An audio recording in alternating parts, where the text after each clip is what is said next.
is being victimized by our own government. One man whom they fear, yet who millions love. One man who is willing to take the poison arrows of lawfare. One man whose voice has been taken away by a corrupt judge operating in a corrupt system. One man who has been ridiculed and insulted. One man who refused to back down. One man who refused to back down. One man who refused to back down. One man who stands between us and them. One man that wants to see America protected again. One man who wants to see America prosper again. One man who understands that a man is a man and a woman is a woman. One man who understands and protects the blessing of life. One man who wants to restore American exceptionalism. One man who once again wants to make America that shining city on a hill for all to see. A place where all the people of the world glowingly set their eyes upon. America. One man who unashamedly wants to make America great again. That one man is Donald Trump.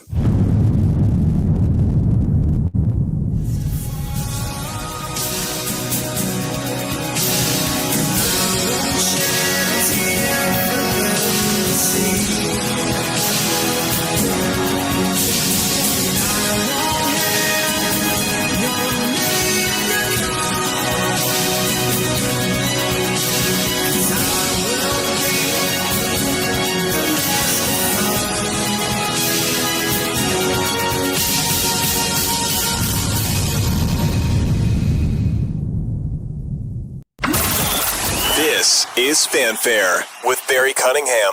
3 years from now, the United States will celebrate the biggest and most important milestone in our country's history. 250 years of American independence. What a great country. And we have to keep it that way. But that's why, as a nation, we should be preparing for a most spectacular birthday party. We want to make it the best of all time. Here is my plan to give America's founding in 1776 the incredible anniversary it truly deserves. On day one, I will convene a White House task force called Salute to America 250. It will be responsible for coordinating with state and local governments to ensure not just one day of celebration, but an entire year of festivities across the nation, starting on Memorial Day 2025 and continuing through July 4th, 2026. Second, I will work with all 50 governors, Republican and Democrat alike, to create the Great American State Fair, a unique one-year exhibition featuring pavilions from all 50 states. It'll be something.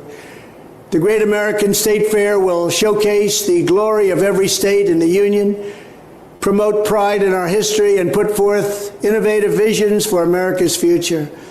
My hope is that the amazing people of Iowa will work with my administration to open up the legendary Iowa State Fairgrounds to host the Great American State Fair and welcome millions and millions of visitors from around the world to the heartland of America for this special one-time festival. Together we will build it and they will come. Third, alongside the Great American State Fair, we will host major sporting contests for high school athletes. These are great athletes, wonderful athletes from fantastic high schools all around the country. These Patriot Games will allow young Americans from every state to show off the best of American skills, sportsmanship, and competitive spirit. Fourth, I will sign an executive order to bring back our National Garden of American Heroes, which we want to build very badly, commission artists for the first 100 statues to populate this new statuary park honoring the greatest Americans of all time. Fifth, as president, I will invite the leaders and citizens of nations around the world to visit the United States in honor of our 250th anniversary. It's going to be great. America's tourist industry should get ready because we're going to have a lot of people coming. It will be a record year. And finally, and most importantly, I will ask America's great religious communities to pray for our nation and our people as we prepare for this momentous occasion.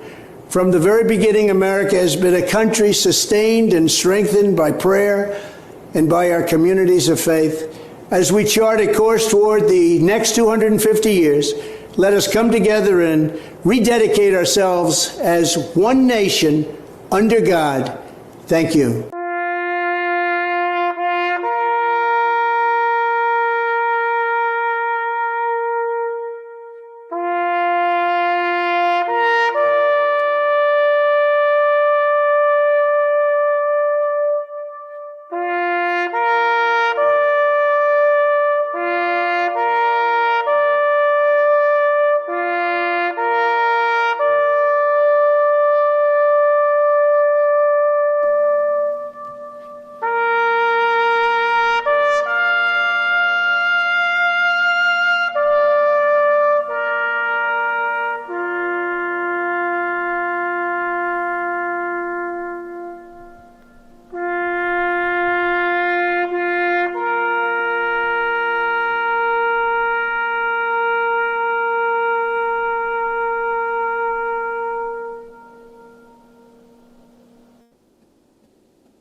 So, happy Memorial Day to everybody, our veterans, our current active duty roster people who are serving anywhere in the world, any of you that may be, tuning in, current law enforcement, past law enforcement, fallen soldiers.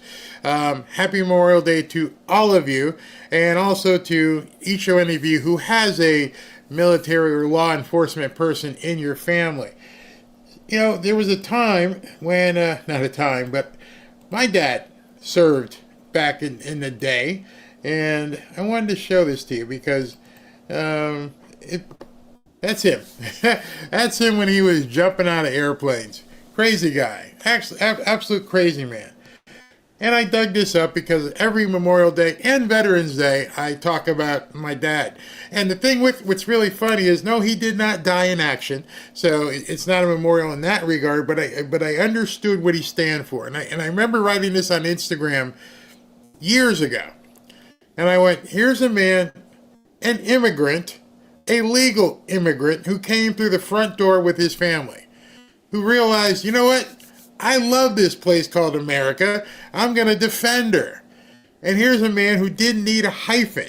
He wasn't a black American. He wasn't a Jamaican American. He was an American. There was no hyphen needed back then. And we grew up that way. We didn't have hyphens. We didn't have pronouns. We're Americans. And that's what we're supposed to be. So those of you who have parents, like I have a parent who served in the military, I don't know how to salute that well, but I'm saluting you right now. And just embrace the fact that these people, whether or not they died in action or otherwise, they served to make sure that we can do what we want to do here.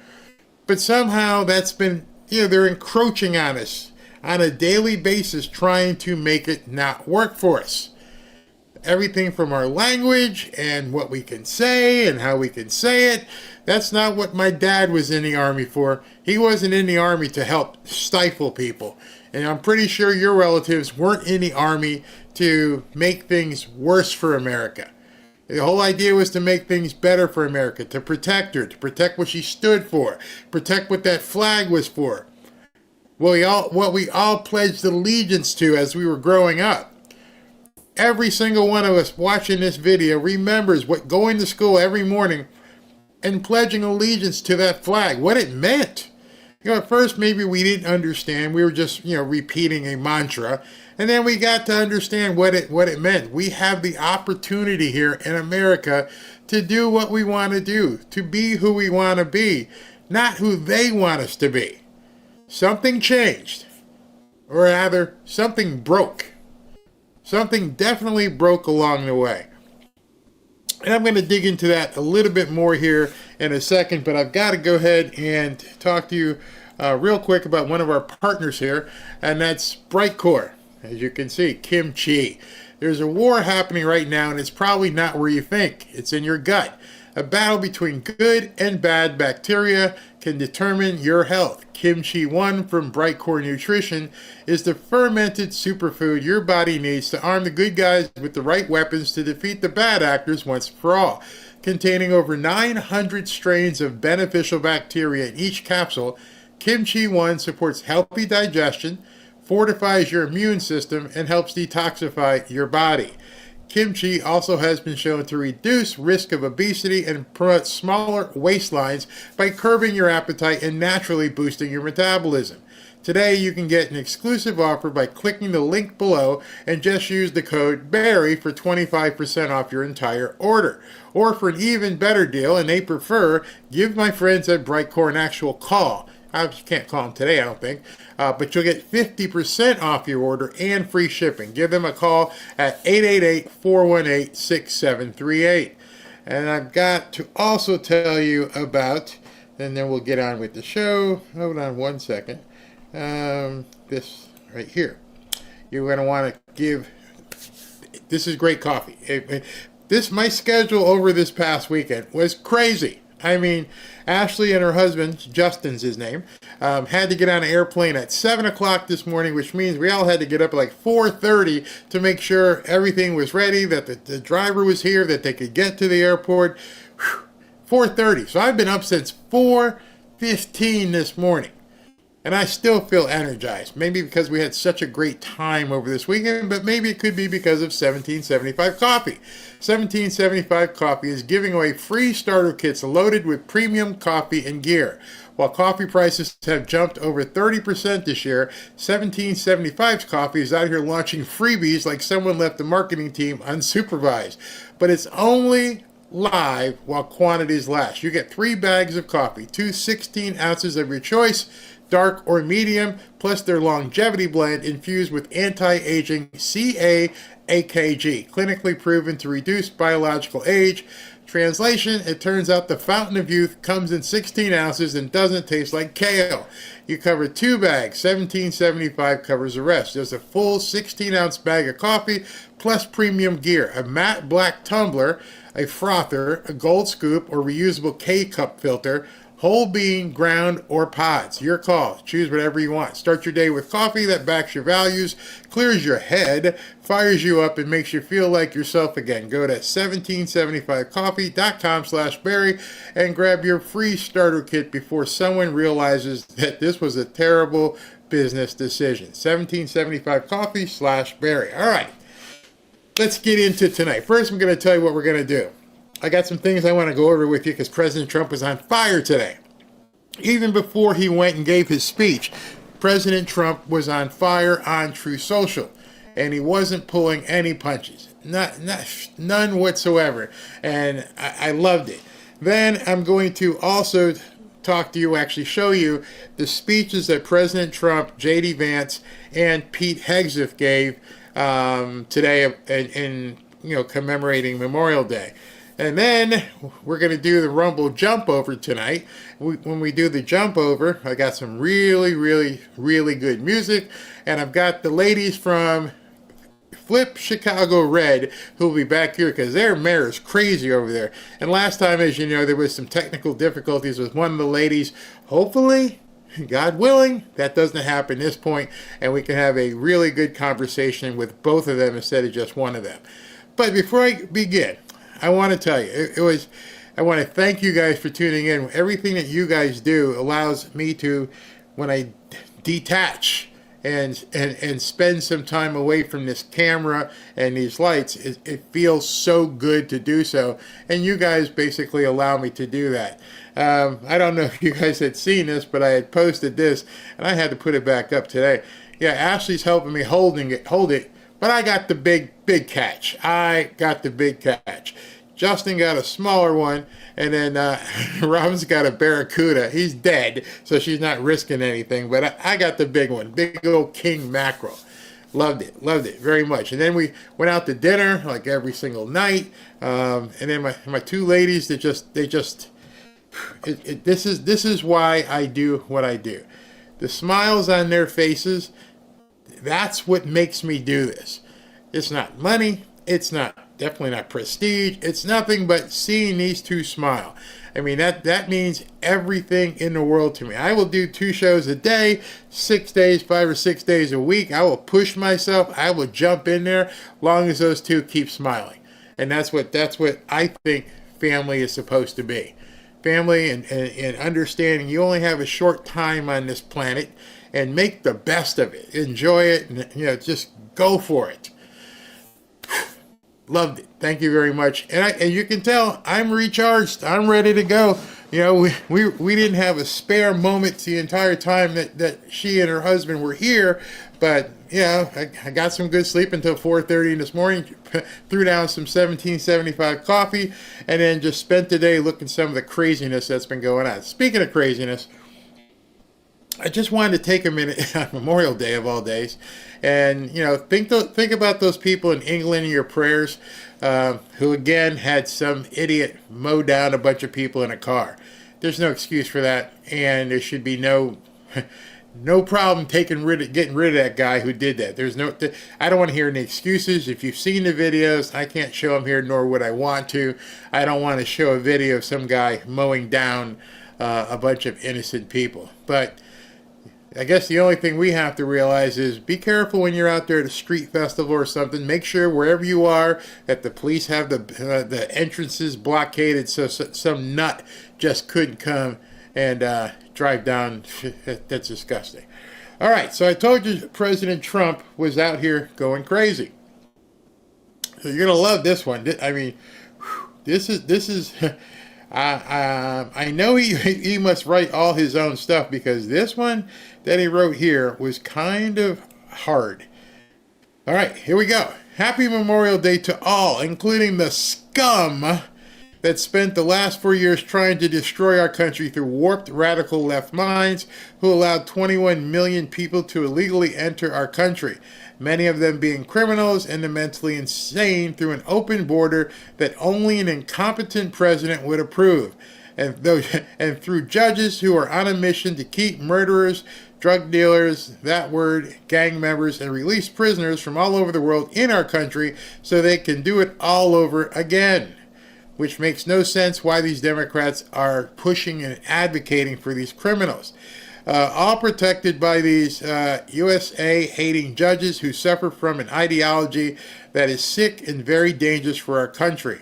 Hopefully, the United States Supreme Court and other good and compassionate judges throughout the land will save us from the decisions of these monsters who want our country to go to hell. But fear not, we have made great progress over the last 4 months, and America will soon be safe and great again. I want you to pay attention to that. We have made great progress over the last 4 months, and America will soon be safe and great again. Again, happy Memorial Day, and God bless America. What's he saying there? I don't know. I'm not going to interpret it, but I just want to bring your attention to it. We will soon be safe again. So I know if I'm going to do something soon, I've already planned it. Otherwise, I hope something is going to happen. I hope that I plan to, see Ashley again in the next 6 months. That's just a hope. However, when we say goodbye, it's like, hey, see you soon. We are planning on getting back together. President Trump just told the world, we'll soon be safe and great again. A definitive declaration. What's it mean? Only he knows, and few insiders at this point. But to me, I think he's continuing to tell the Supreme Court, if you guys don't get your crap together, you're not going to like what's on the other side. Many people won't like what's on the other side. Many people see it coming. And they're wondering, is he going to do it? I think so. He also said this. With the rumor that may or may not be true that Zelensky tried to take out Putin. And now Putin's like, hey, bet's off. We're going to take it. it could get crazy. I've always had a very good relationship with Vladimir Putin of Russia, but something has happened to him.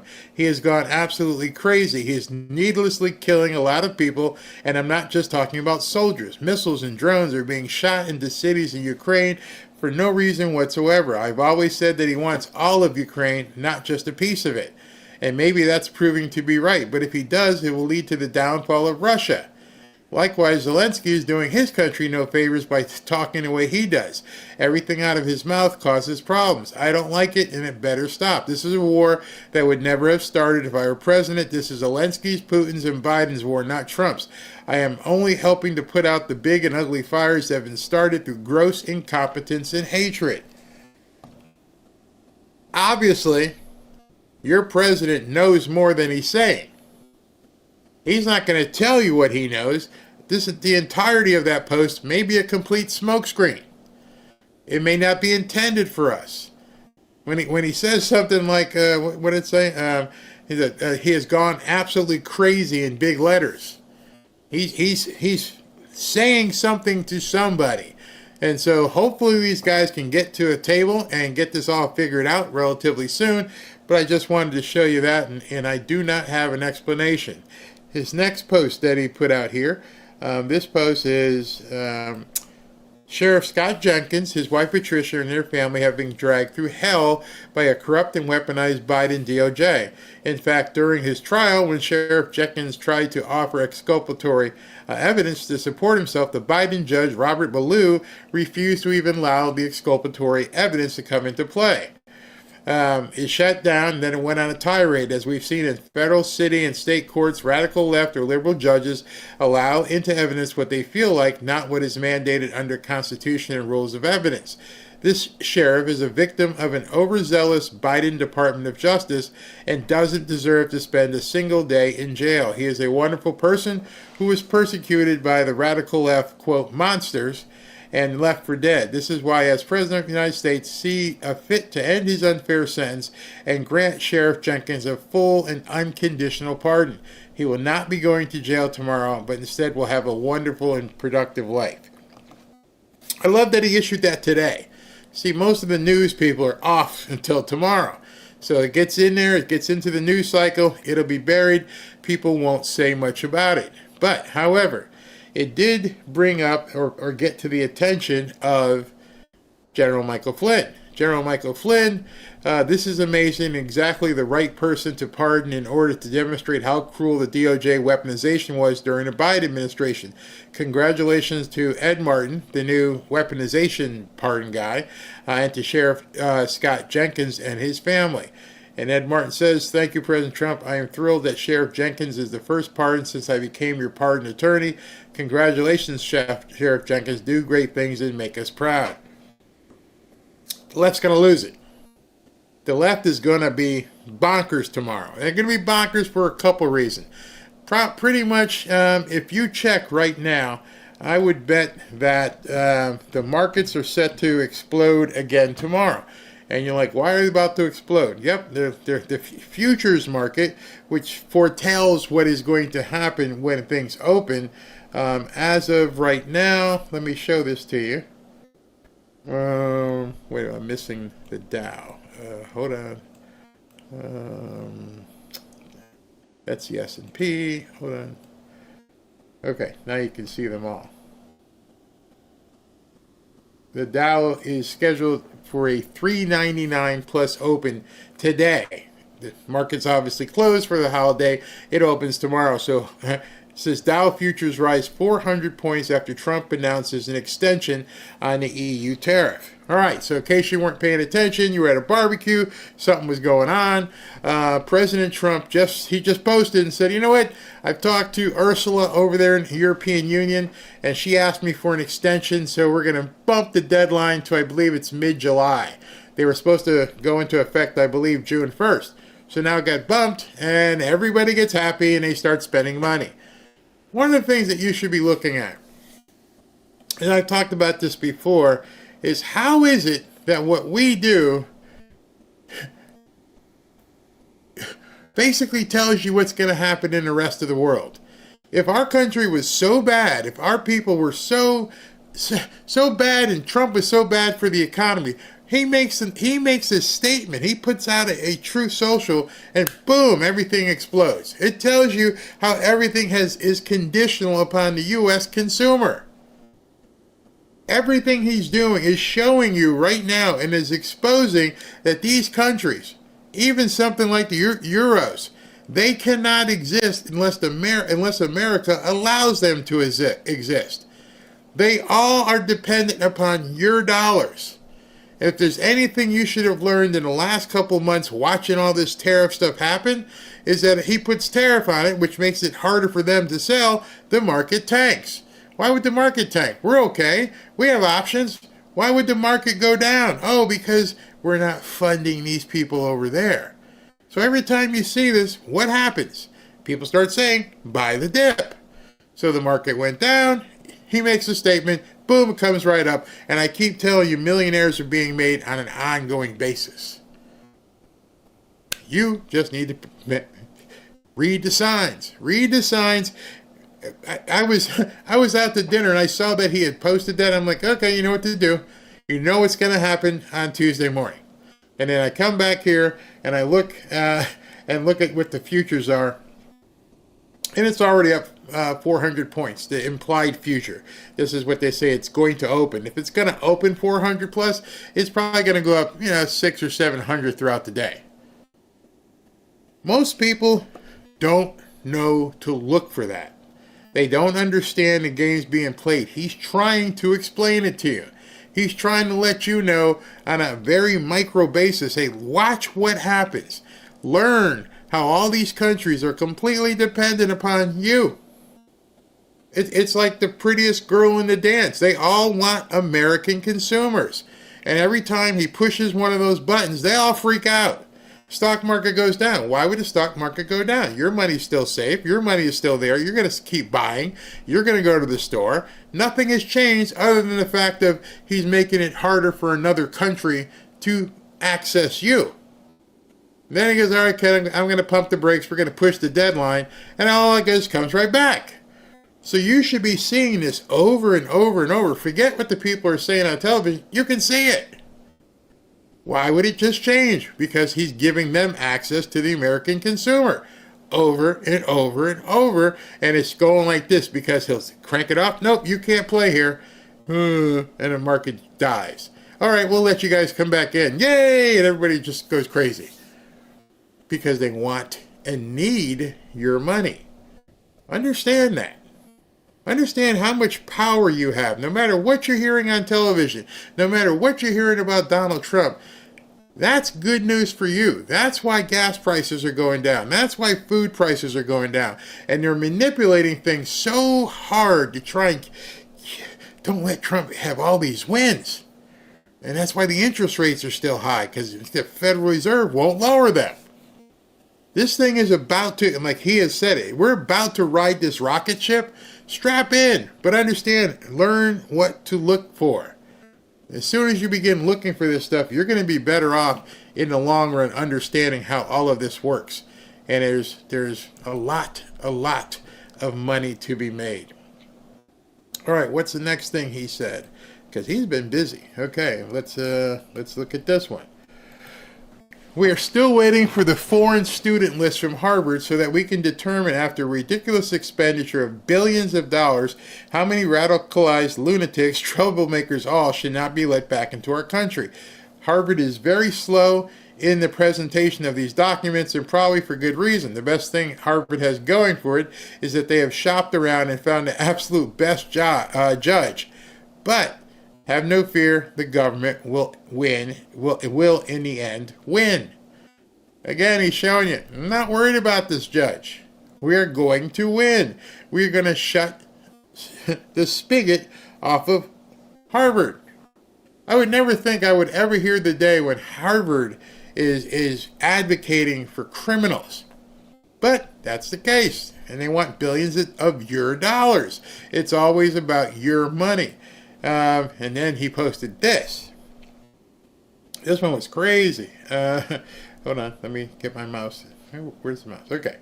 I am considering taking $3 billion of grant money away from a very anti-Semitic Harvard and giving it to trade schools all across our land. What a great investment that would be for the USA and so badly needed. Can you imagine putting $3 billion of money, investing that into trade schools around the country? I would hire Mike Lowe to be, the guy who makes dirty jobs. Hey, Mike, you coordinate all this with these trade schools. Make sure the trade schools are teaching people trades. You don't need to go to a 4-year college and spend $300,000 or $400,000 of money you don't have to get a degree that you don't need. That's what's happening right now. You come out and be a barrister. You can't get a job. You're complaining. You want $25 an hour, and the only thing you're qualified to do is pour coffee. Meanwhile, if you go to a trade school and learn how to work on HVAC or become a mechanic, or you could actually do something in this economy. The prestige of going to Harvard or Yale, right where I grew up, Cornell, any of these Ivy League schools at this point, unless you're a doctor or a lawyer, the rest of that stuff just isn't worth it. And with AI coming out, a lot of the other crazy stuff that they teach will have no impact whatsoever. You will be replaced by a robot. So they better see right now what he's trying to do is take that $3 billion away from them, which they have billions and billions in endowment anyway. Why do they need our $3 billion? I want to give it to kids who actually want to learn, who want to prosper. Not some trust fund baby who's just going to, slide his way through and then go out and say free, free, free Palestine, if you know what I mean. No, we're done with that. That's why these people hate Trump. He's exposing so much, and you and me and other people like us are sitting back going, how much money are we giving Harvard? Why are we giving Harvard that much money? That doesn't make any sense whatsoever. I don't want to give Harvard $3 billion when they got a $50 billion endowment. What are they doing for us for that money? And they can't answer it. Further, he went on with this one.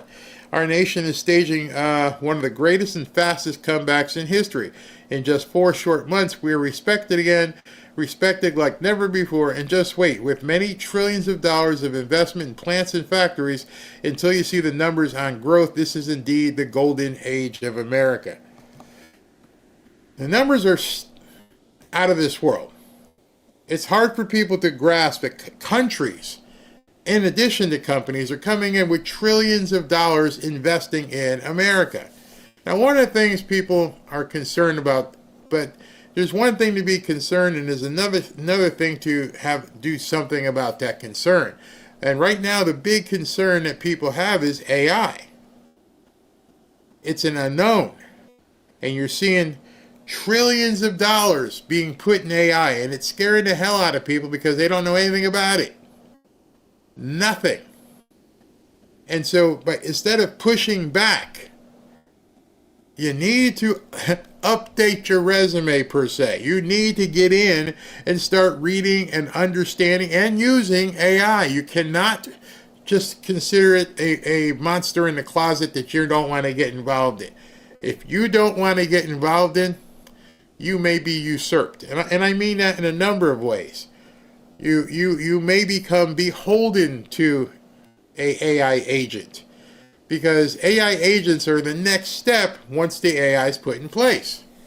Well, what the hell is an AI agent? AI agent is going to be that thing, that entity that controls your life, if you allow it. I mean, think about the things you're doing right now. Ashley was here when they had to leave this morning, and the driver was coming, and the driver couldn't get through the front gate. And he couldn't get through the front gate because we didn't leave notification at what time, my fault. So that's AI. My AI assistant would have called the gate and said, hey, let this person in. They're going to be arriving at certain time.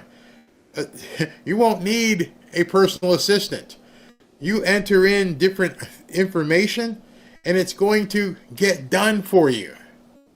There are already AI refrigerators. If you tell your refrigerator, let me know when I need to go shopping, and then like, no, not anymore. That was before. Now it'll do the shopping for you. Trust me. Hey, you're down a dozen eggs. I'll go ahead and order the eggs right from your computer, and I'll put the order in, and then someone over there is going to do the same thing and deliver it. Just the other day, we saw a delivery with Chick-fil-A, completely motorized, automated. And then you go online or the Chick-fil-A app, whichever you decide you're going to use. You make the order, and this thing comes to your house. Sometimes it may be a drone. This is where things are going. And I won't say warn you, I can't advise or counsel you enough to stop with the, I don't like it, it's the mark of the beast, it's terrible. No, if you believe in God, then you better pray and understand what is being presented to you. You know, one of the things that when people say, you know, it's the mark of the beast or I don't trust it, well, trust God. Ask God for discernment on how to use AI and what you should look out for. Just blindly saying, I don't want to do it, it's too late for that. See, right now, you do not have that option.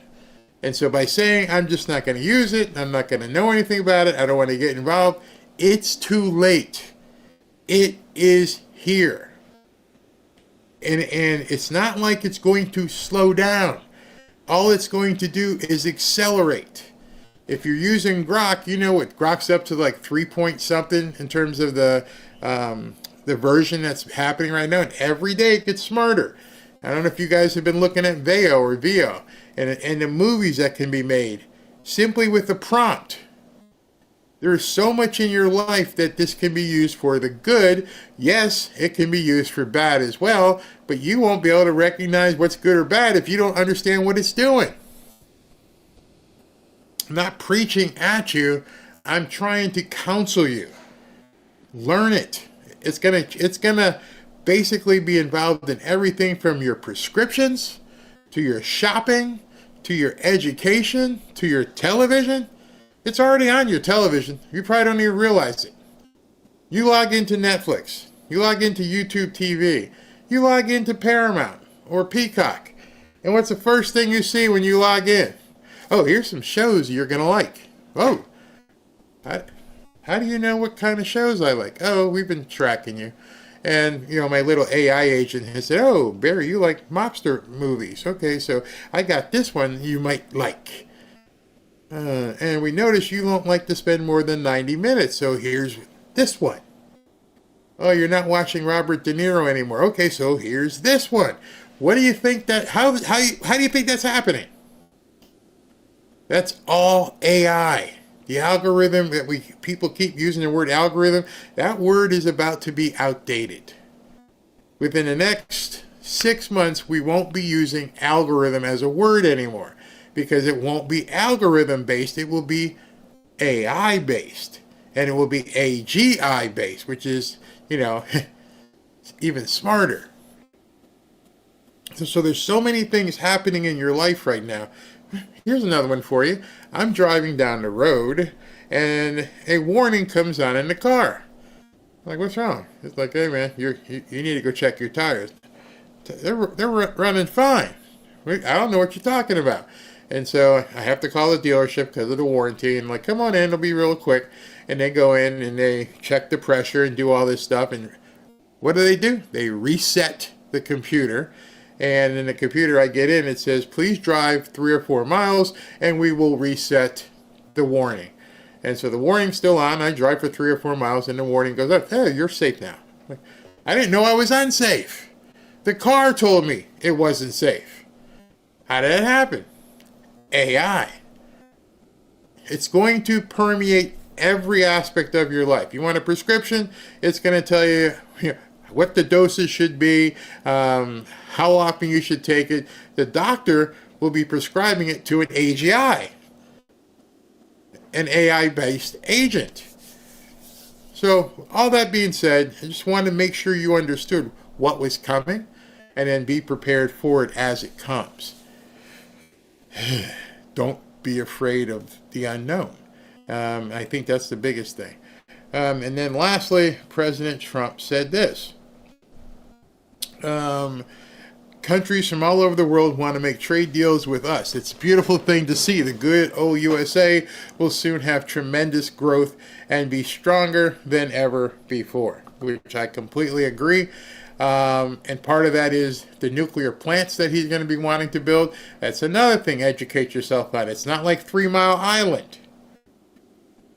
Do some Googling or ask Grok or whatever to show you what do smaller nuclear power plants look like these days, and you will be shocked. I'm like, oh, how long does it take to build that? How many people does it take to build? How many people does it take to operate? Things are happening so fast that Google search is having a hard time keeping up with AI. No longer is it simply going to Google and searching something. You can go to Grok and say, and ask a question, and then you can just, while sitting there, ask it to follow up. Okay, so I got this. What about this? And it's awesome. Until it can work without the assistance of the internet, then it isn't truly AI. What makes you think it needs the internet now? See, that what you just said, George, is something you need to like really start digging into, because the system is becoming so smart, almost omniscient, if I can use that word, that if you unplug it, it can now defend itself.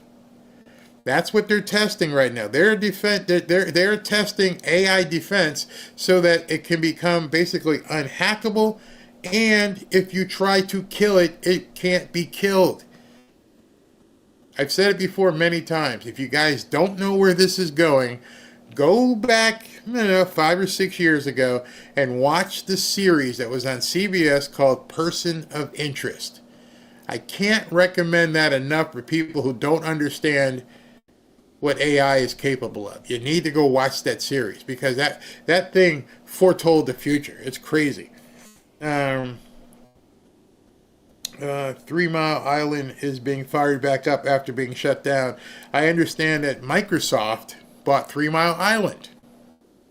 So yes, you are correct, Mark. 3 Mile Island is being pushed back up. Reminds me of Star Trek show. Yeah, remember going to watching it, Star Trek, and who was the doctor? McCoy or Bones? I forget which one was the doctor. And all they did is like wave this wand over you, and it would tell you what's wrong.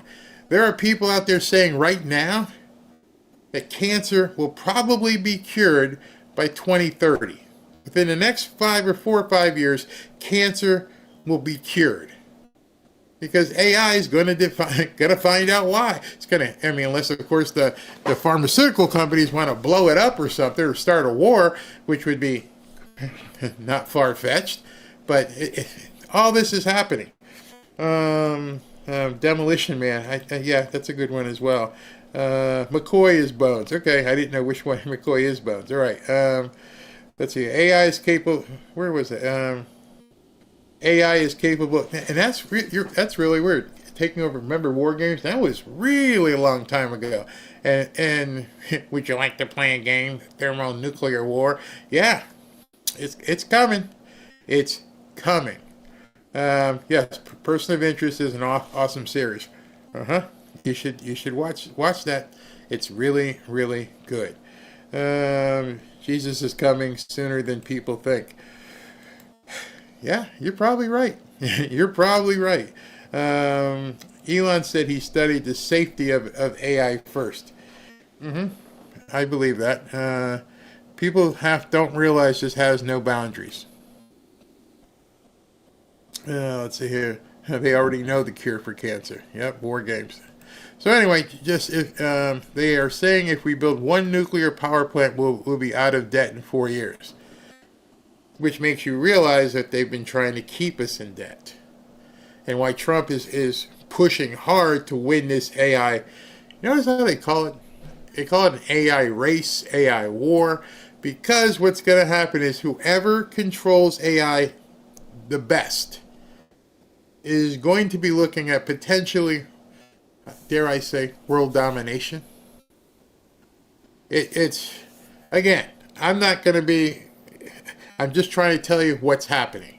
If you're seeing trillions of dollars come into the United States, and that trillions of dollars is, for the most part, for AI, start understanding where we're headed here, because it's coming.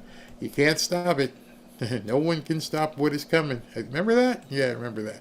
All right, so let me segue into the memorial service, but I want to play this first, okay? Let's listen to this. Field before me should savor this morning, because this is a day that you will never, ever forget. You could have done anything you wanted. You could have gone anywhere. You could have gone to any school. This is one of the hardest schools to get into.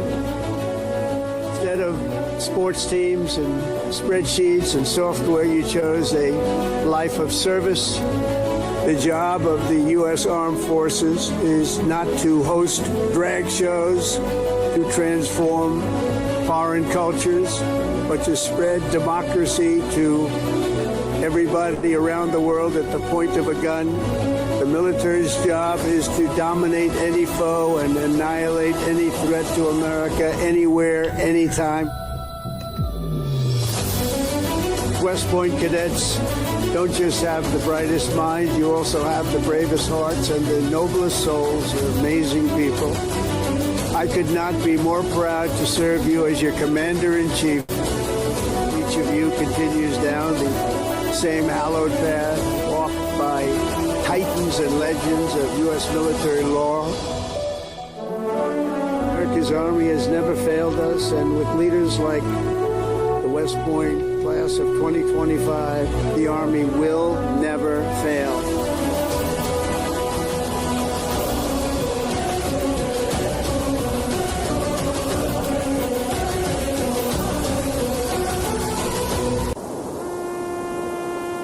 These warriors picked up their mantle of duty and service, knowing that to live for others meant always that they might die for others. They gave everything, and we owe them everything and much, much more.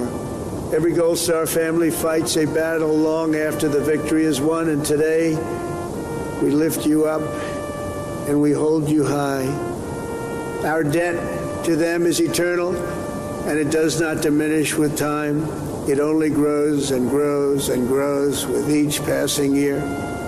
The greatest monument to their courage is not carved in marble or cast in bronze.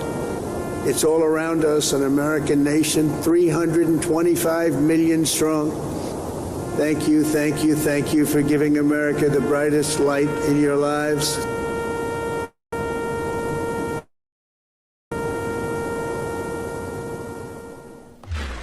So as I was watching that, and I don't know if some of you guys had watched the commencement speech at West Point, a lot of that just came from that commencement speech. And it was such a motivating speech by the President of the United States. And it was awesome to watch J.D. Vance talk to the Navy and President Trump talk to West Point. As I've said here before, my brother graduated from West Point, so I understand the pride that my dad had when he graduated from West Point. I understand what these parents feel for their children, boy or girl, who came out of West Point or the Naval Academy. And with enrollment skyrocketing, because people, as you know, Pete Hegseth has said, he wants to basically become the most lethal fighting force warrior ethos on the planet, and he's gotten rid of DEI and all of the craziness that they have been, advocating for. So I want to take a couple of moments. I've split this up into 4 parts, so it's not just one long tape. But let's watch the at the Tomb of the Unknown Soldier, which is always got to me. I don't know if you guys know, but well, never mind. I'm not going to interrupt. Check this out.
So to let you know, at 3 o'clock or 3:30 today, they did a moment of silence. So obviously it's not 3 o'clock now, it's almost 8 o'clock p.m., but it was just such a solemn hearing the gunfire off in the distance as President Trump and the dignitaries began walking up. You can see them in the foreground. Let me go ahead and fast forward it a little bit so you guys can see these guys walking up. I don't know, maybe because a son of a military guy, it really meant a lot to me to see this happen. Let me fast forward it so you guys, okay, here we go. All right. Are formed and waiting as the president moves to the tomb of the unknown soldier to place the wreath.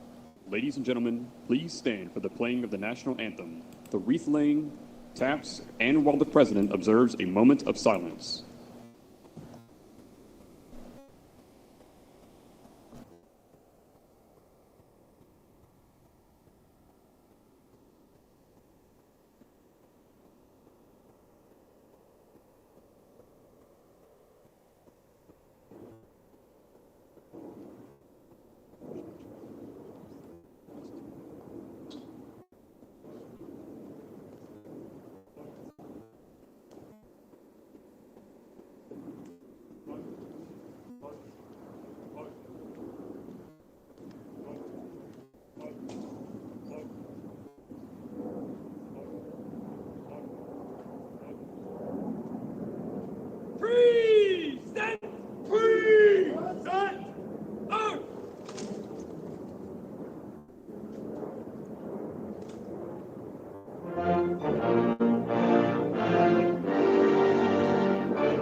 The wreath is now being placed by the president.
The President has paused for a moment of silence.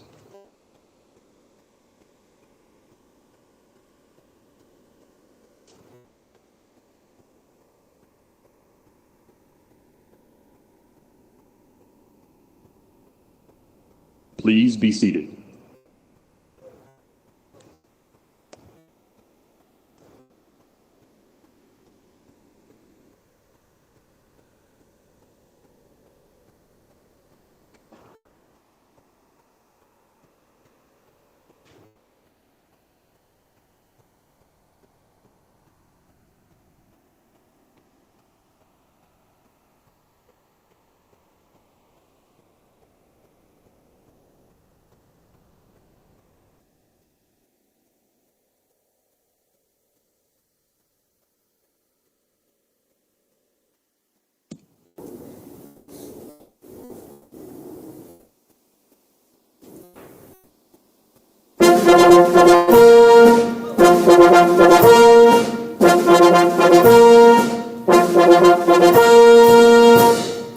Ladies and gentlemen, the 45th and the 47th President of the United States, Donald J. Trump, accompanied by the Vice President, the Secretary of Defense, and the Chairman of the Joint Chiefs of Staff.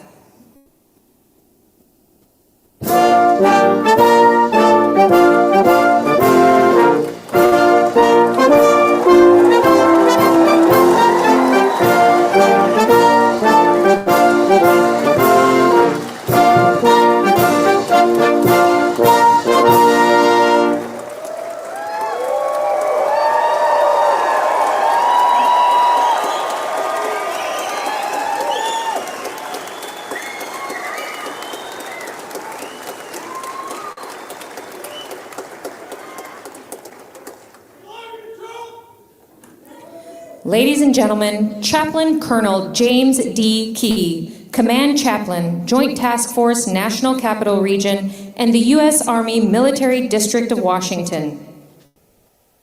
Let us pray.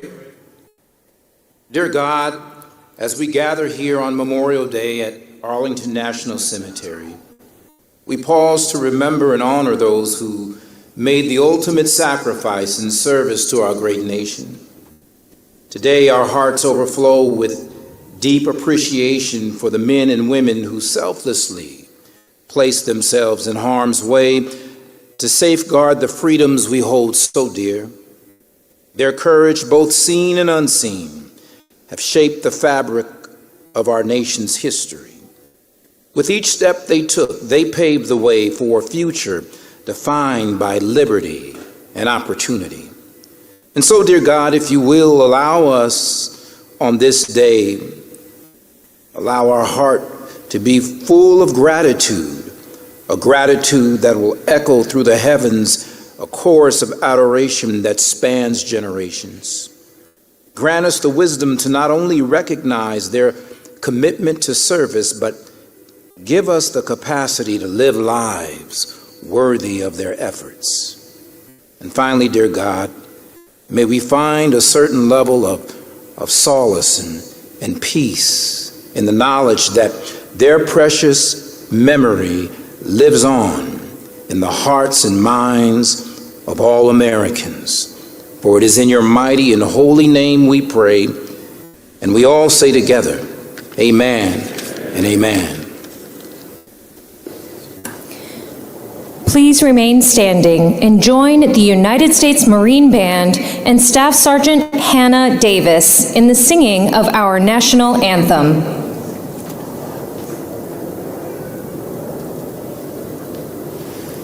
Oh, say, can you see by the dawn's early light what so proudly we hailed at the twilight's last gleaming, whose broad stripes and bright stars through the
please be seated.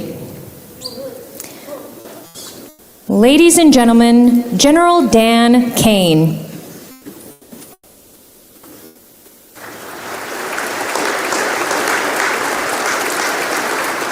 Well, good morning, Mr. President, Mr. Vice President, Secretary Hegseth, Department of Defense leaders, my fellow Joint Chiefs of Staff, distinguished guests, veterans, fellow Americans, and most importantly, Gold Star families, welcome. Welcome to this most hallowed ground on this most special day. We gather here today under thankfully non-rainy skies that stretch over a free nation, and among these beautiful white marble headstones in this special place that represents brave men and women who gave us the gift of a perfect example, the gift of selfless sacrifice for something greater than themselves. Since the founding of our great nation, over 1 million of our sons, daughters, fathers, mothers, husbands, wives, brothers, and sisters have donned the cloth of our nation and never come home. Every one of them believed that defending our great nation when duty calls is a righteous and worthy cause, and they were right. It is. Their perfect example brings us back to places etched in our warfighter memories, places with names like Valley Forge, Gettysburg, Normandy, Incheon, Coast, and Fallujah. We're also reminded of the many places we've never heard of, on and under the sea, on land and in the air, where incredible acts of valor and sacrifice were followed by a knock on a door. It is in those families left to carry on whose loss forever lives on in their hearts and in their memories, but also in the sustaining pride of being an American Gold Star family that we find incredible courage and strength. Families with last names like Sather, Duthman, Gilbert, Brown, Barber, Henderson, Zembiek, Jones, Wheeler, Kent, and so many others, like Horton. It's in the lives of the fallen and their families that we're left by a standard to live by, a charge for us all to keep, a charge to carry the torch forward with duty, courage, and love of country. Their legacy is entrusted to us, the living. It is our responsibility to carry that weight and to live in a way worthy of their sacrifice and to never forget what they did for us. General George Patton once said it best on a day like today when he said, "We should thank God that such men lived." I know I sure do. Mr. President, Mr. Vice President, Mr. Secretary, ladies and gentlemen, thank you for being here on this Memorial Day to honor those we lost in the service of our nation and their families who carry on so bravely. May we never forget our fallen and their families. May we never forget our deployed forces and their families. And it is now my sincere honor and privilege to introduce the 29th Secretary of Defense, a combat veteran himself who's knelt before battlefield crosses, who's seen up close the courage and sacrifice we're here to honor today, and who never ever forgets that the gifts given here are in defense of our great nation. Ladies and gentlemen, the Honorable Pete Hegseth.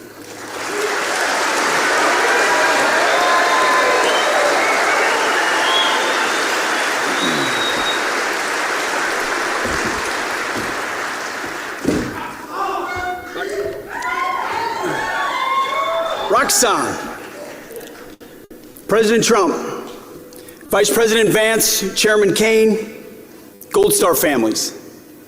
Ladies and gentlemen, thank you for joining us today to remember our fallen warriors. We gather here to honor our very best, gone in their youth. To properly do so, we understand who they are and what they fought for. It is our simple duty to them. You know, throughout time, civilizations have honored the powerful, the well-connected, and the well-born. Emperors and kings have built magnificent shrines to their own royal greatness. Yet in America, with our great experiment in self-government, it is fitting that the most honored and closely guarded tomb in the land is that of an anonymous soldier of an unknown rank. When the first unknown soldier was selected for burial in 1921, he laid in state at the Capitol Rotunda. Throngs of Americans paid their respects. When the tomb was dedicated on November 11th, Veterans Day, the unknown received the Medal of Honor. It's a uniquely American tradition that we honor anonymous sacrifice above worldly greatness. While we don't know the unknown's identity, race, or creed, we know his story. It's the story of every soldier, every warrior. It's a simple story, as old as war. A young man with hopes and dreams and loves, who's called by his country, leaves behind his hometown, his parents, his siblings, his sweetheart, all that he knows, to go fight a war that he may or may not understand. He's called to go through hell and back, to sleep in a trench, to eat out of a tin cup or on the hood of a Humvee, to pray as bullets and bombs thunder around him, to fear for the bullet or the mortar or the IED or the RPG with his name on it. He does it willingly and stoically because he loves his country, his brothers in arms, and his family. This is the story of the unknown. The story of the fallen soldier who we have gathered today to honor. It is the story of the American warrior. He answered the call, fought, and died for this republic, the ultimate sacrifice of a free people. You see, the American soldier fights not because he hates what's in front of him, but because he loves what's behind him. We honor his selfless sacrifice, his courage, his duty, and his love. As Jesus taught his disciples, greater love hath no man than this, that a man lay down his life for his friends. This love is a gift given freely, and yet this gift comes with responsibility to those living. We owe a duty to those who have fallen in war. They have paid a debt we can never repay, and for that, we owe gratitude and remembrance. We owe at least this, to remember their sacrifice and honor their memory year after year. Salute after salute, ceremony after ceremony, parade after parade, prayer after prayer, that by our remembrance, we keep lit the eternal flame of their heroic deeds in defense of our nation. And we owe eternal vigilance. Eternal vigilance, the price of freedom. These men died for something, the hope of a free, secure, and peaceful republic. That is our inheritance, and we must steward it and hand it down to our kids and our grandkids. We must live worthy of it. These men dreamt of a future in which their children would not fear of attack. No enemy could threaten their peace. No war could require them to take up arms. The duty we owe these men is peace, which only can be achieved through strength. And because we strive for peace, we must prepare for war. That's the job of the chairman and I and so many others at the Defense Department. Each and every day, we will never, on behalf of those who've given so much, we will never be complacent. We owe these men nothing less. Our lives, our fortunes, and our sacred honor. So on this Memorial Day, in honor of the unknown soldiers and the known, let us rededicate ourselves to God and country. To our great republic 249 years on, we stand on the shoulders of great men and on the shoulders of those great men in those graves, and may we live worthy of it. Thank you. God bless our warriors, and may God bless our fallen. And amen. Amen. You know, it's pretty incredible when you think about it at this point, that this guy is someone they wanted to absolutely destroy. They would have done anything to make sure that Pete Hegseth was not allowed to be the Secretary of Defense, and he's turning out probably to be one of the best Secretary of Defenses we've ever had.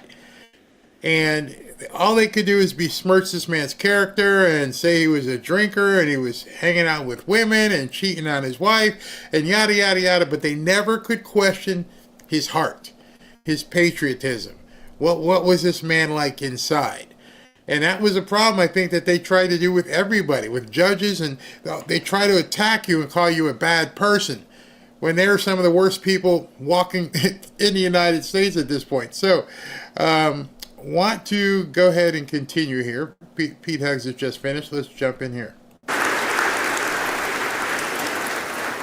Ladies and gentlemen, the United States Marine Band with the United States Navy Band Sea Chanters will now perform This Land Is Your Land.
So up next will be obviously J.D. Vance. You heard Raising Cane, you heard Pete Hegseth, and J.D. Vance is up next. And of course, to follow will be President Trump, which we will bring all of this to you.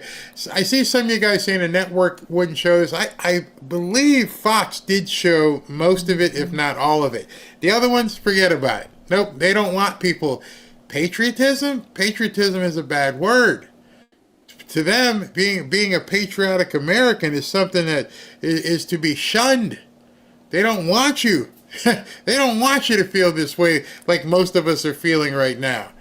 It's an insult to them that people would even want to be America first. So no, there's no possible way they would show this. In fact, if they did, it'd be like Mystery Theater 3000. They'd all probably be making fun of the whole thing. Remember the picture? I don't know if you ever remember this video of Michelle Obama, all this for a effing flag. Think about that. The First Lady of the United States a few years ago was at a military parade and looked to her husband, who was the president, and said, all of this for an effing flag. And he gave her a smirk. Should have known right then. If you haven't seen that, let me know and I'll put it in tomorrow's show. But she was disgusted because all of this was just for a flag.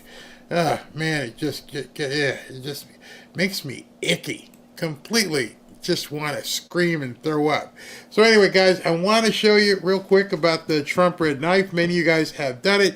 I'm not going to play Michael's video because I want to get back to the ceremony. But this is the Trump red knife. And as right now is a celebration, Patriot Addict is sending these knives free to anybody who wants it. And I'll debut it and do my best Vanna White routine without hurting myself here.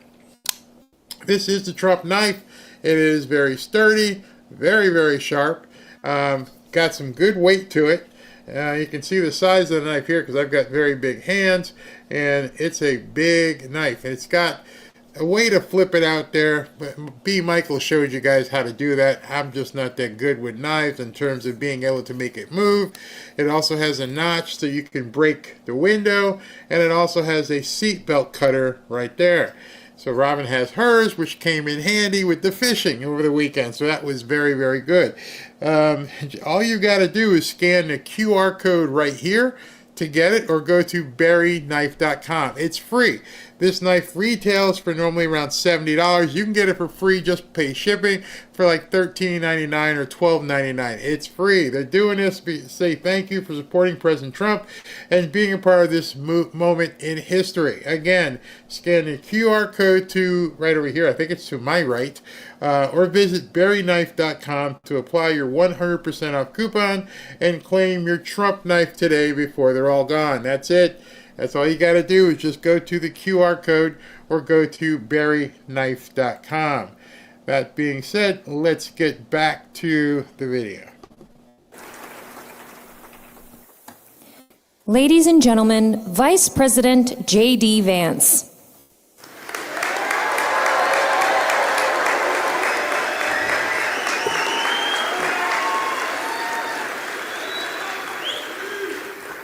Well, thank you, everyone. Thank you to that incredible choir and band, and thanks to General Kane and Secretary Hegseth for your powerful words. Thank you, most importantly, for everything that you do for our nation's war fighters and for those who have given their lives to this country. We remember you today, and certainly to our Gold Star families. We're so thrilled and so grateful to have you with us in attendance. This is a sacred place, an eternal resting spot for our nation's sons and daughters. We gather in solemn commemoration of their sacrifice and the sacrifice made by all those who gave up their lives in service to our beloved country. In 1915, President Woodrow Wilson laid the cornerstone of the memorial amphitheater we gather in today. Now, buried within it was a copper box which contained mementos of profound significance to the amphitheater's designers and to our entire country. There were four things: an American flag, a Bible, a copy of our Declaration of Independence, and a copy of the U.S. Constitution. And the objects they chose to dedicate to posterity, those Americans remind us of the values we hold timeless and dear as a nation and as a people. But those values didn't spring from any stonework or time capsule. They were lived out day after day by the people buried in this hallowed cemetery. Each life honored here in Arlington was once full of the ordinary moments and quiet dreams, of early sunrises, of good days and bad days, of celebrations and disappointments. They stood not apart from us, but among us, ordinary men and women who chose to shoulder an impossible burden. And when we consider what they gave to us, it's common, of course, to focus on their deaths, on the courage to give in that moment what very few are willing or able to sacrifice. But the real tragedy of the loss is not in a single moment of suffering, as our Gold Star families know well, but in all the future moments they and their families lost. Every moment between their sacrifice on the battlefield and what would have been a natural death. Because we know they sacrificed not just their physical life, they sacrificed the moments that make that life worthwhile. They sacrificed a child's embrace. They sacrificed walking their daughter down the aisle, of seeing their husband or wife after a big promotion, of sharing a meal with the family at Thanksgiving. For my fellow Americans, especially those watching on television, consider the sum of all the moments that make a good life. And now appreciate that countless strangers, people most of you never met, they gave up those moments in their own life so that we could enjoy them in ours. And that is what Memorial Day is all about. I once heard a Marine Corps colonel that I served with, he said this in 2005, not long after a very tough deployment to Iraq. He said this about his fallen men, that they were the best looking, they were the kindest, they were the smartest, they were the most devoted. They were the very best of us. To them, we owe everything. And today, in the peace they bequeathed us, we honor them. As the book of wisdom tells us, but the righteous one, though he die early, shall be at rest. For the age that is honorable comes not with the passing of time, nor can it be measured in terms of years. They laid down their lives for Americans they would never meet, for generations yet unborn, for a nation that would not exist absent their incredible courage. Now, we know their families in particular have given so much. And in particular, I want to speak to the Gold Star families, to the families who have lost a son, a daughter, a husband, or a wife, to every child here who misses your dad or your mom. Know that your loved one to us is a hero. And though we cannot know your pain, please know that I speak for the entire nation when I say that we are grateful to them and to you for a debt none of us can possibly repay. Now, all of us will honor the fallen and their families in our own way, but allow me to suggest two ways of honoring their sacrifice, two ways that I try to honor their sacrifice every day. First, we ought to commit ourselves and expect from our leaders to treat the lives of our troops as the most precious resource. The very best way.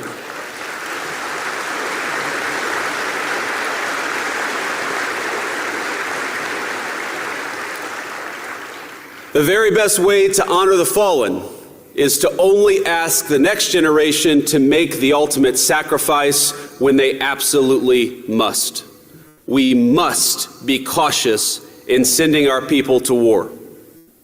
The second way that I try to honor the fallen is to commit ourselves to being worthy of their sacrifice. If you're a husband, be the best husband you can be. If you're a mom, be the best mom that you can be. If you're a citizen, be the very best citizen that you can be. Because together, Let us build a better country, a more perfect union, and strive to be the kind of nation worthy of the sacrifice of the people that we honor today. On this Memorial Day, let us remember that we have been given a great gift, often by people none of us ever met. Let us cherish that gift and make ourselves worthy of it. May God bless those who gave that gift, and may He bless the country they sacrificed for. Thank you.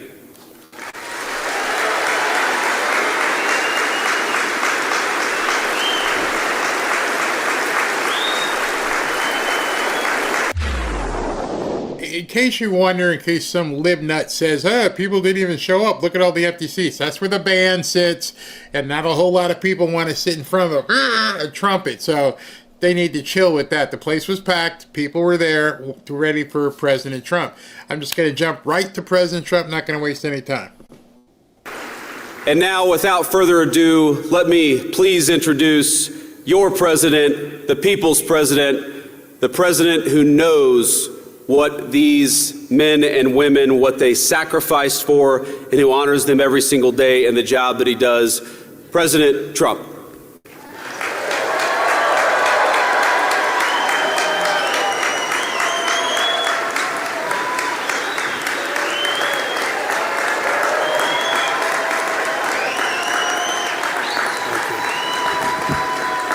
Thank you very much. Thank you. Thank you very much. Very special place and a very special day. Thank you to Vice President Vance, doing a terrific job. Thanks also to a man who has devoted his life to service members and veterans, Secretary of Defense Pete Hegseth, who's doing really well. He went through a lot, didn't he? But he's doing really well. He's a tough cookie. That's what we want, is a tough cookie.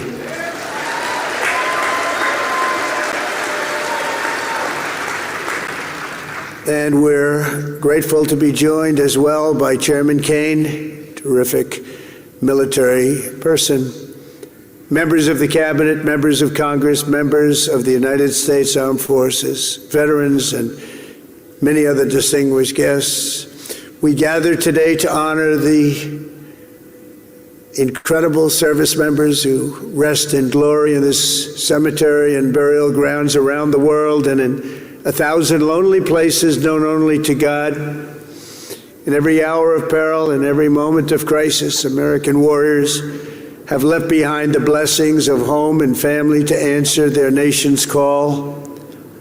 They've offered all that they had within them and given their last breaths to each and every one of us that we might live safe and breathe free. This morning we pay tribute to their immortal deeds. We share in the sorrow of their beloved families, and as one nation we give thanks for the ultimate gift they have so selflessly given to all of us. These warriors, and that's what they are, as great, great warriors, picked up their mantle of duty and service, knowing that to live for others meant always that they might die for others. They knew that. They asked nothing for it. They gave everything, and we owe them everything and much, much more. Each of the service members who have made the supreme sacrifice for our nation has also left an unfillable void and an unbreakable silence in the lives of all who love them. For the families of the fallen, you feel the absence of your heroes every day in the family. These are great families. These are wonderful families. In the familiar laugh no longer heard, the empty space at Sunday dinner, or the want of a hug or a pat on the back that will never come again. Every Gold Star family fights a battle long after the victory is won, and today we lift you up and we hold you high. Thank you, thank you, thank you for giving America the brightest light in your lives. It's what you've done.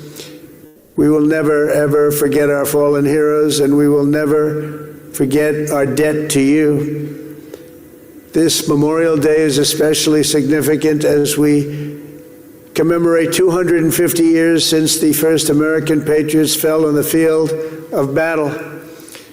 2.5 centuries ago at Lexington Green, Concord Bridge, Bunker Hill, brave Minutemen and humble farm boys became the first to give their lives for a nation that did not yet have a name. With their deaths, men like John Brown, 23, Samuel Hadley, 28, and Abner Hosner, 21, ignited the flame of liberty that now lights the inspires everybody and the entire world. Those young men could never have known what their sacrifice would mean to us, but we certainly know what we owe to them. Their valor gave us the freest, greatest, and most noble republic ever to exist on the face of the earth, a republic that I am fixing after a long and hard 4 years. That was a hard 4 years we went through.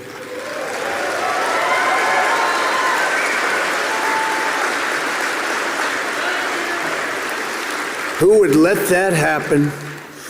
People pouring through our borders unchecked, people doing things that are indescribable and not for today to discuss. But the republic that is now doing so very well, we're doing so very well right now, considering the circumstances, and will do record-setting better with time. We will do better than we've ever done as a nation, better than ever before, I promise you that.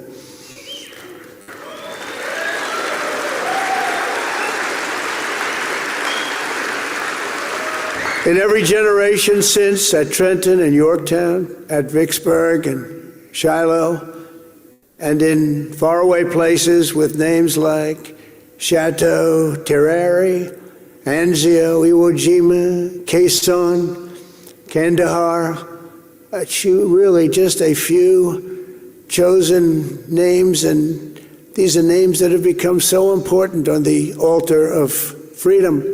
They plunged into the crucible of battle, stormed into the fires of hell, charged into the valley of death, and rose into the arms of angels. The sacrifice that they made was not merely for a single battle, a long ago victory, or a fleeting triumph, decades or centuries past. Their sacrifice was for today, tomorrow, and every morning thereafter. Every child that lives in peace, every home that is filled with joy and love, every day the Republic stands is only possible because of those who did what had to be done when duty called, and the cost was everything to them and to their families. Our debt to them is eternal, and it does not diminish with time. It only grows and grows and grows with each passing year. The greatest monument to their courage is not carved in marble or cast in bronze. It's all around us, an American nation, 325 million strong, which will soon be greater than it has ever been before. It will be. And so today we uphold the memory of our heroes, as people have done since ancient times, by telling their stories and exalting their names. Senior Master Sergeant Elroy Harworth was a young, beautiful man from Earhart, Minnesota, when he enlisted in the Air Force and was sent to Vietnam. 59 years ago this very week, Elroy and his crewmates climbed into the dark skies over Da Nang on a classified mission known as Operation Carolina Moon. Their aim was to blow up a key enemy bridge, and while other crews had tried and failed, they were determined to try and get it done in the face of extreme danger, and they knew how bad it was.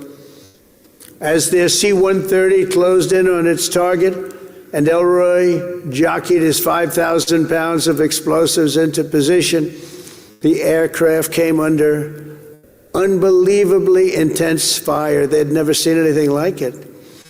Try as they might, they were hit as the plane swung low and they went down. Deep in enemy territory, Elroy was just 24 years old when he gave his life for America, leaving behind a beautiful young wife who was 7 months pregnant. That meant Elroy would never know the joy of meeting his son Troy or seeing him grow, and he would never have the pride to watch his son follow in his father's footsteps and serve 2 decades in the U.S. Army. Sergeant First Class Troy Harworth is with us today, joined by his wife Sonia and their son John, the grandson Elroy never got to hold.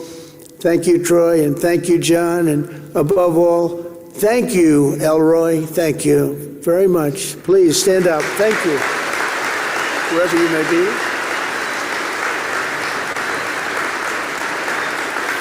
Thank you very much. Great family. Corporal Ryan McGee of Fredericksburg, Virginia, knew from the time he saw the towers fall on 9/11 that he wanted to be an Army Ranger. He was an American guy, all American. He was a tough guy. He was the top of everything. In high school, he was captain of the football team and was voted friendliest and most charming by his peers. Ryan joined the Army soon after graduation, and after 3 tours in Afghanistan, he deployed to Iraq.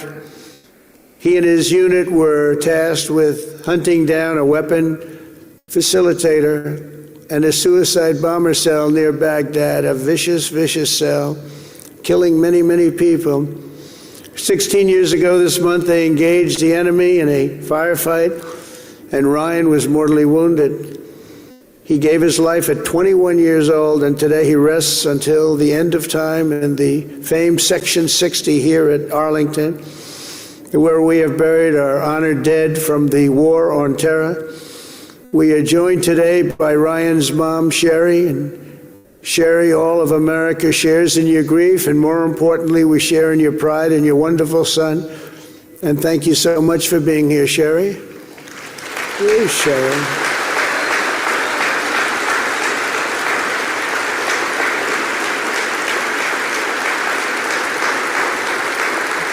Thank you, Sherry. Thank you very much. On behalf of everyone. This crowd is so big, she's hard to find. Once I saw her, she really stands out. Thank you, Sherry, very much. Senior Chief Petty Officer Shannon Kent grew up in Pine Plains, New York, before enlisting in the Navy in 2003. And she quickly became one of the rising stars. She was an absolute winner. As a linguist, translator, and cryptologic technician, Shannon worked alongside elite special force units like Delta Force and Navy SEALs to help them capture and kill terrorists. She was among the first women ever to do it, and she did it better than anyone. In January 2019, Shannon was on her 5th combat deployment, embedded with a team hunting ISIS terrorists through the streets of Syria, when a suicide bomber detonated his weapon, killing Senior Chief Kent and 3 other wonderful, beautiful Americans. She left behind her husband, Joe, and their 2 sons, 3-year-old Colt and 18-month-old baby Josh. Today, Shannon rests in peace on these grounds alongside her comrades.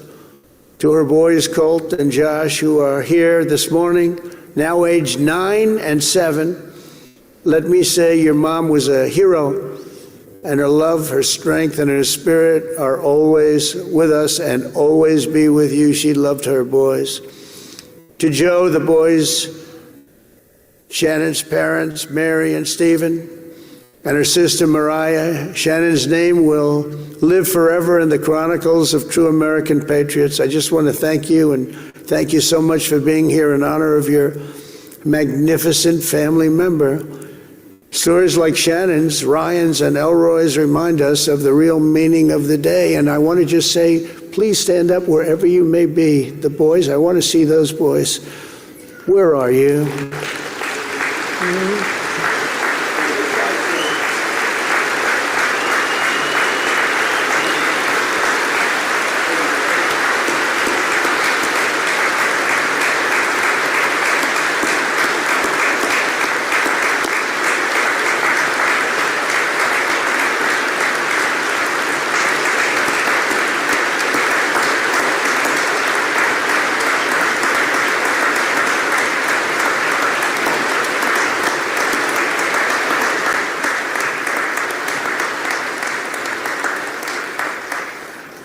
They're good-looking guys. Thank you very much for being here. All of you, thank you so much. We should never forget, even for a moment, that freedom is a gift of the highest cost and peace is won at the most precious price. These extraordinary American heroes and their immense and ultimate sacrifices, they offer only the faintest glimpse at the infinite grace we have received from all who laid down their lives for America. Over the past 250 years, we're going to have a big celebration, as you know, 250 years. In some ways, I'm glad I missed that second term where it was, because I wouldn't be your president. For that most important of all, in addition, we have the World Cup and we have the Olympics. Can you imagine? I missed that 4 years, and now look what I have. I have everything. Amazing the way things work out.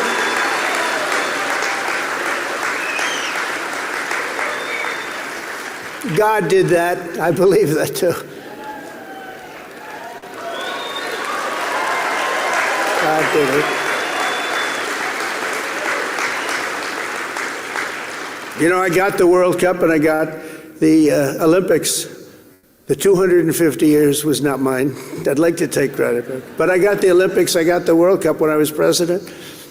And I said, boy, it's too bad I won't be president then. And look what happened. I turned out, and we're going to have a great time. We're going to have a great celebration. But most important of all is the 250th anniversary. That blows everything away, including the World Cup and including the Olympics, as far as I'm concerned.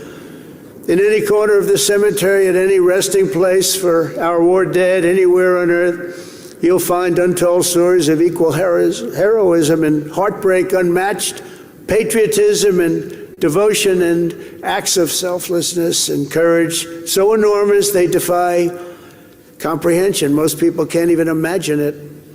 Great poets have written that it's love which moves the sun and the stars, but here on the sacred soil, right where we are, we're reminded that it's love which moves the course of history and moves it always toward freedom, always.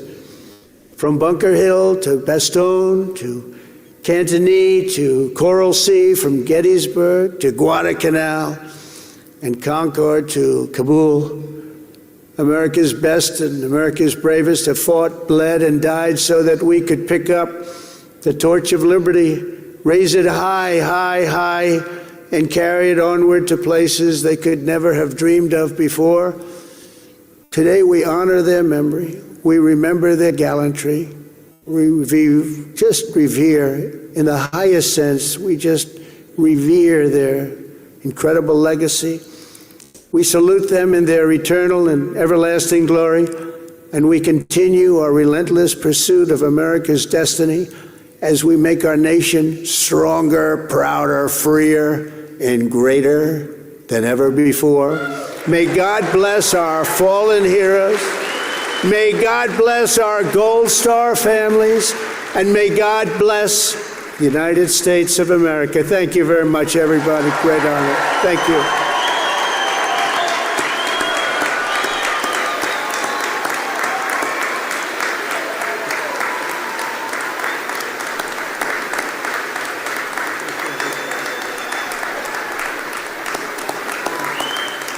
Thank you very much.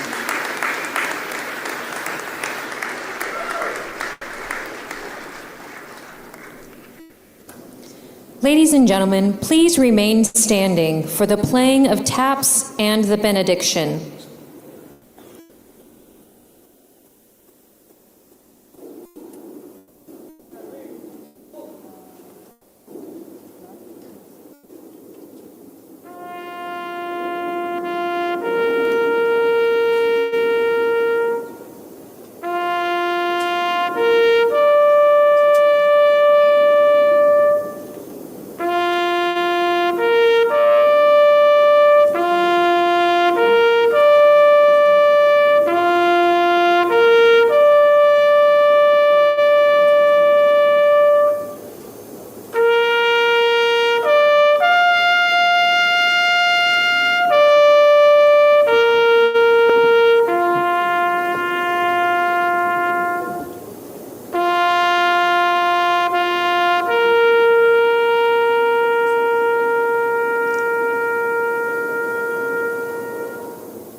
Let us pray.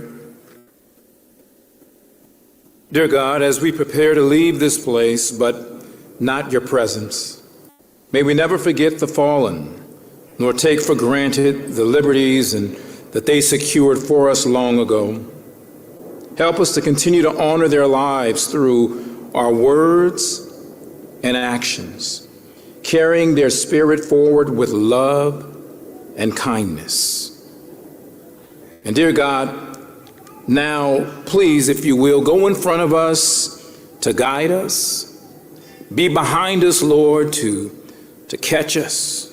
And please, please, stay around us to sustain us now, henceforth, and forevermore.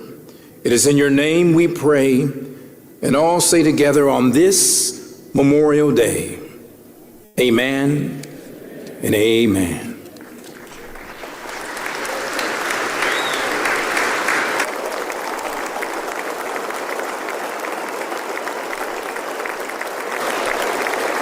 Please remain standing for the singing of God Bless America, performed by the United States Marine Band and the United States Navy Band Sea Chanters.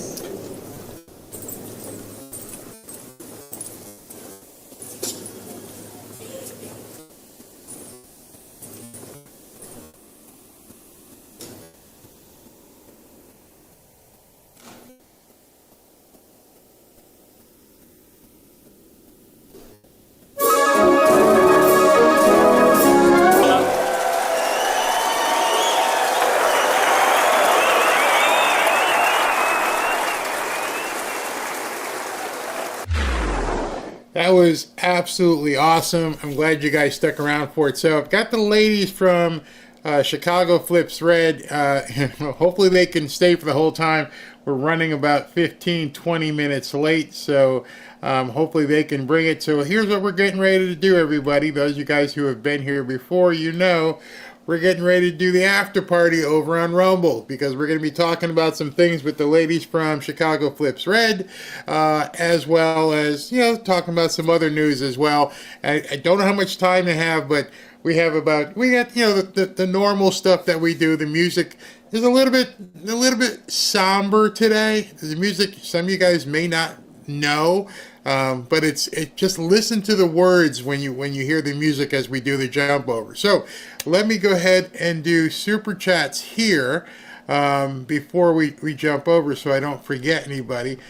And I had to remember, because without SV being here tonight, I'm like, I forgot to do it. So let me go ahead and do super chats. If you're already at Rumble, you can go ahead and jump over there. If you'd like to, just go to that link. It'll take you right to Rumble.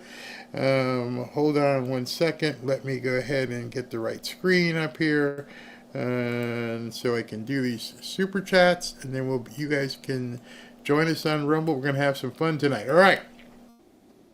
Buddy Sanders, this is for Make Chicago Red. Man, you guys are awesome. Leanne Anders, again, I'm from Illinois. I support Chicago Flips Red. Thank you very much. These ladies going to bankrupt me. We already got to send them a check for like $1,000, so thank you very much. Use AI learning stocks. It even made me a chart. Bingo.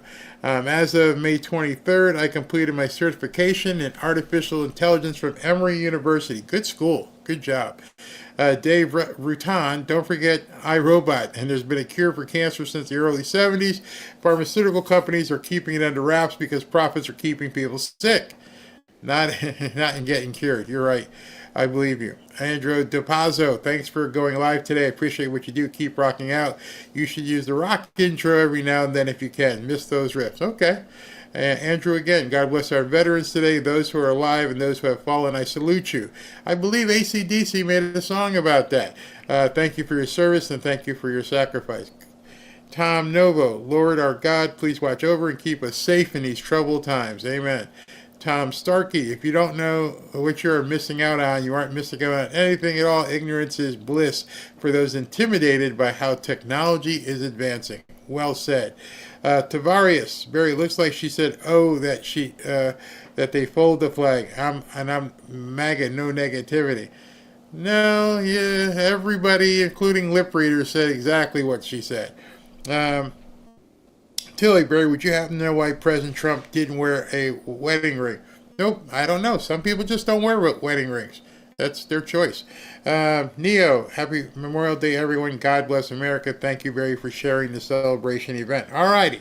So those of you guys who know, you know. We're getting ready to jump over there. I'm going to play the break song.